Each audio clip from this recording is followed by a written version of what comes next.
Welcome to another episode of The Unconditional Life. I'm Johnny. I'm John. Yes, you are. I am. Today, for sure. Today, for sure. I don't know about tomorrow. We'll see. I'll check in with you tomorrow. Okay. You tell me if you're still You still feeling John? Johnny. Thank you guys for joining us. We really appreciate you being here.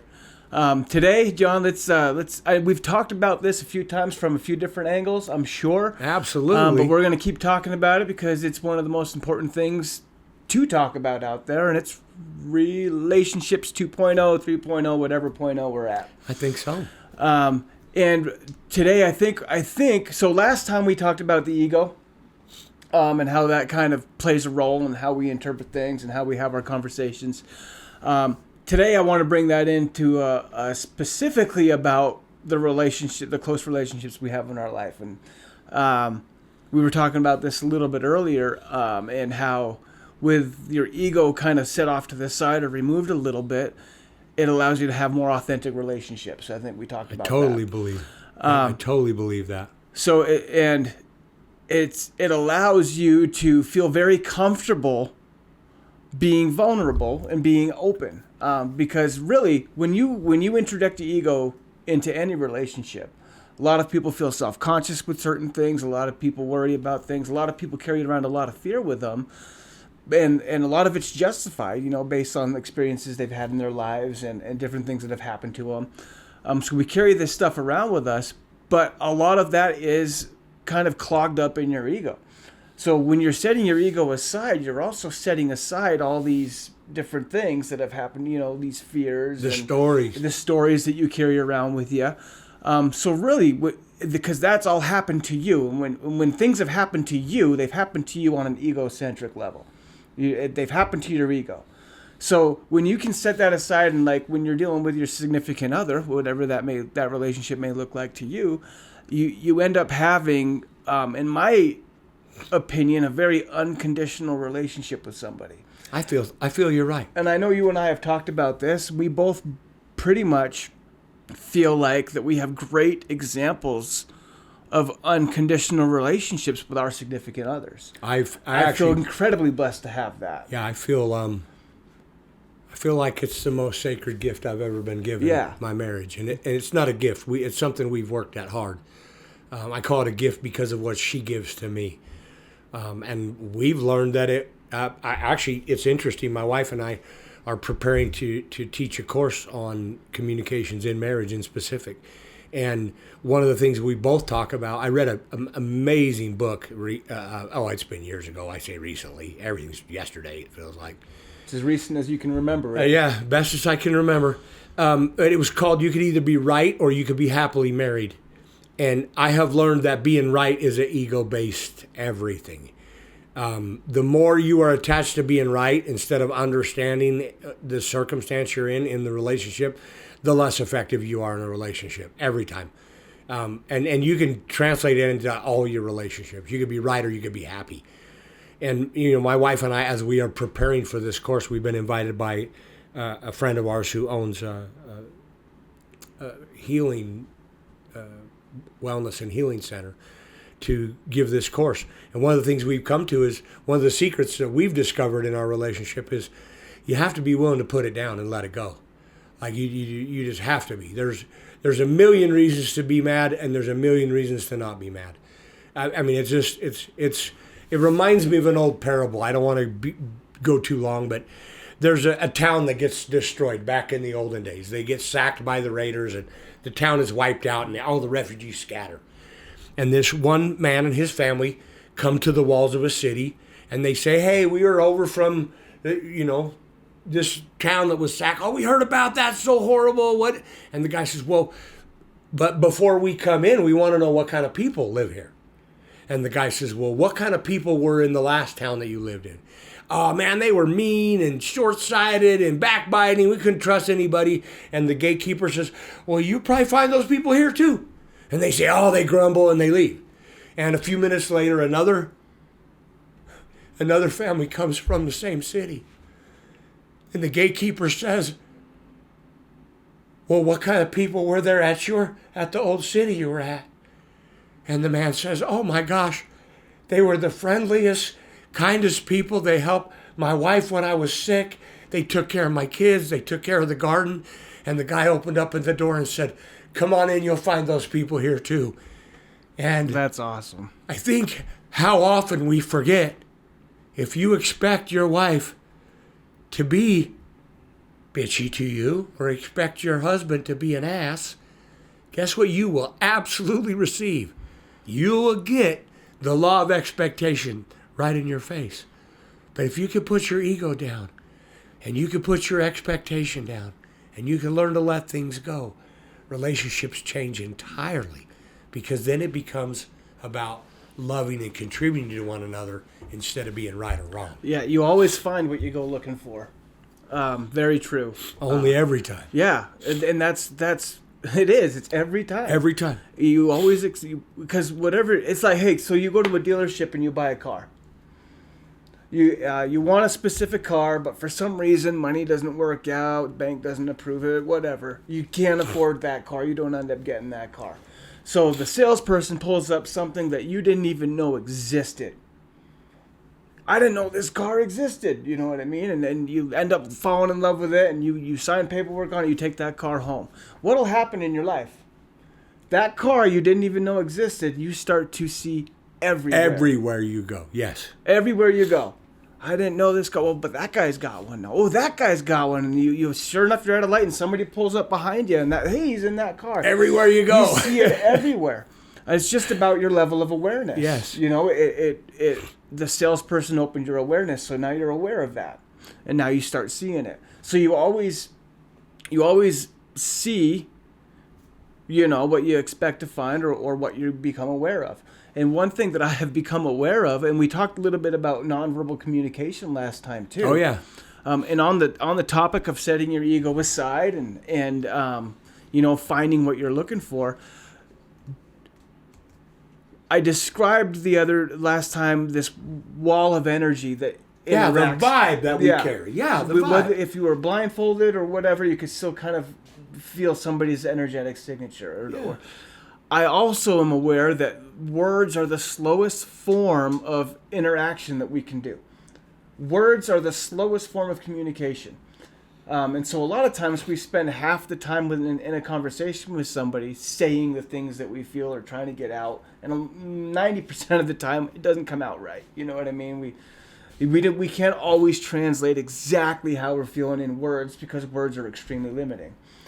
But I will tell you, if you set your ego aside and you are willing to observe somebody's energy, you can get paragraphs of information from somebody without even thinking about it. In a matter of seconds, if you don't rely on words, if you just allow yourself to pay attention to everything that's going on. That has helped me in my life and how I react, not just with my significant other, but my kids. My relationship with my family, I don't want to say this because I don't want to sound comparative or anything like that, but I would wager anybody on this planet, anything, that I have the best relationship with my kids and with my wife. And it's because I'm aware of the energy. I went to a dealership and bought a car. And that and now I see it everywhere. Yeah. And for me, that was being aware of that energy. Now I'm aware of that energy in everybody. And it exists all around us. So I think setting your ego aside has a lot to do with being open to all that energy. I totally agree. Also being aware, at the same time, it's a double-edged sword. You have to realize that you are also 100% of the time, this never takes a break, you are putting off an energetic signature. Now, regardless of what you're saying, what words are fumbling out of your mouth, whoever you're interacting with on a subconscious level will pick up on that energetic signature before they understand the words that you're saying to them. So before I talk to you, or if I've got something I want to talk to my wife about, or I've got something that, hey, we need to handle this with the kids, I always check into how my energy is before I go into that conversation. Because whether they know it or not, that's going to affect how they respond to me. So and it takes you setting aside some ego to really check into that. Oh, heck yeah. So yeah, that's the first thing I do before I go and have a conversation with anybody is I check into my energy. What type of signature is getting communicated on a subconscious level before we go into this issue or start talking about something. You know, It's changed my life doing that. for some reason, I'm getting this overwhelming urge or prompting to interrupt you for a minute. I know there's somebody out there that's going, BS. BS. Energy, schmenergy. You guys are full of it.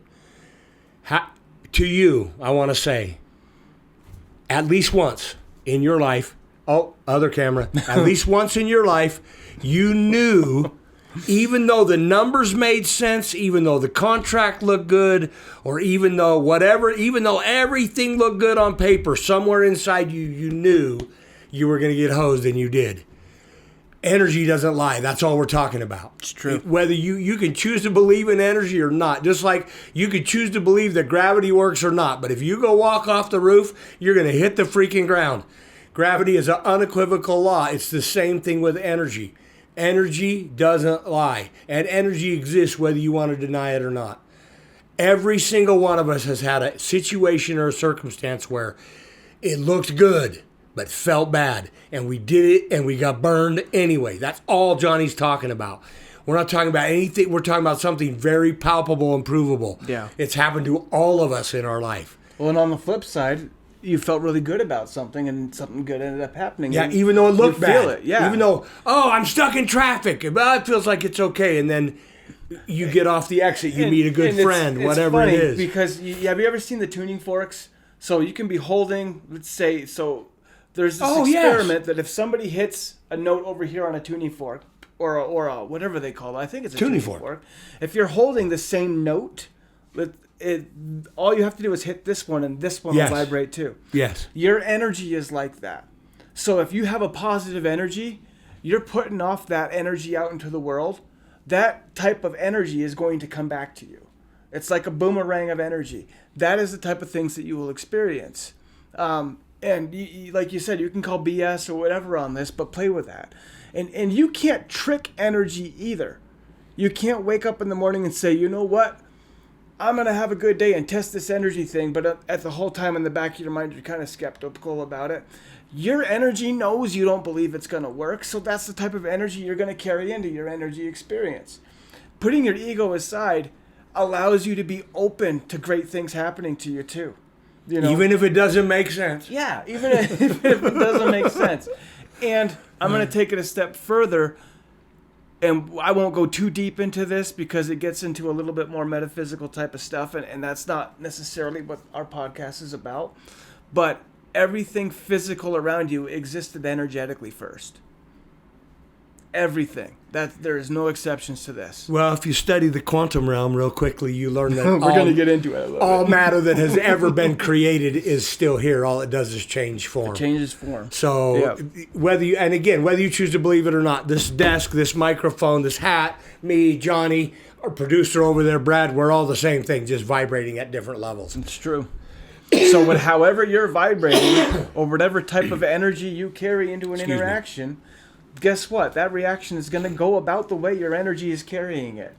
And energy is infectious too. Yes. The more positive an energy is, the more powerful it is.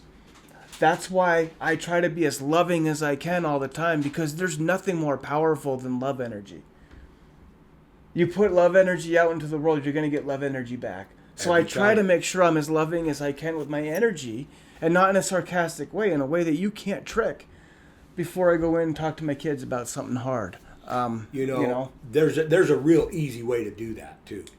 You ever been in a class, something's going on, and somebody will go, "Hey, Johnny, wake up." and it's called a pattern interrupt.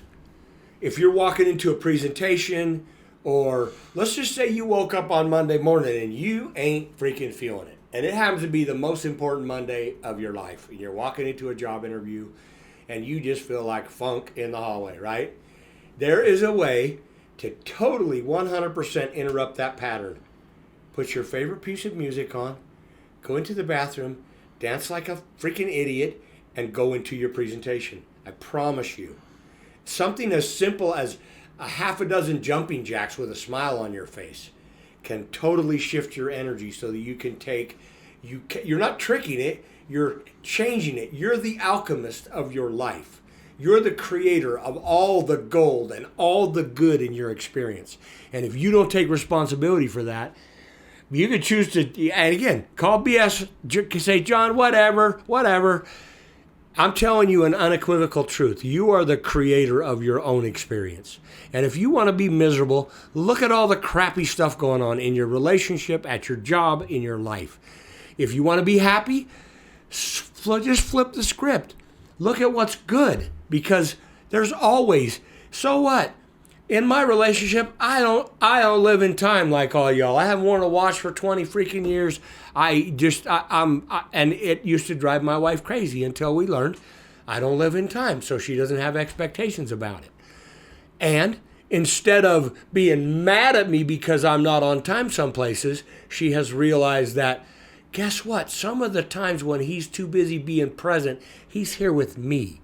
And I get all of him in that moment instead of the worry and concern that he's got to be on time somewhere else. It could be a horrible thing in our marriage for her to be, because my wife is very disciplined, on time, spot on. She always has a list. She always knows where things are. She's organized. She doesn't lose car keys. I, on the other hand, am not organized. I am. You'd never guess that. I'm a little bit chaotic. I'm filled with love and passion.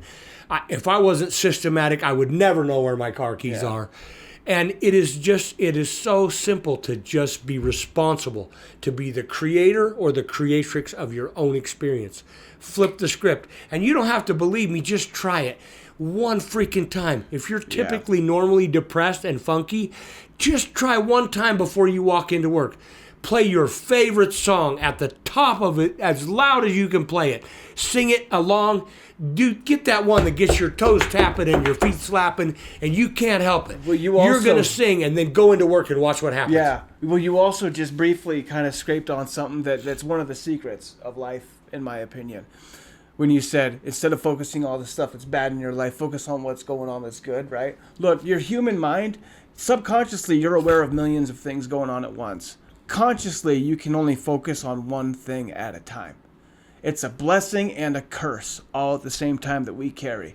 You can only think about one thing at a time. You may think you're thinking about multiple things, but really your brain's just going back and forth between them one at a time. But really, your mind can only focus on one. I'm somebody who's battled addiction a lot in my life.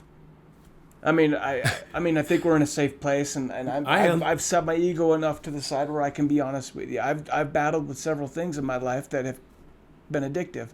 And that's one of the vices that I've had.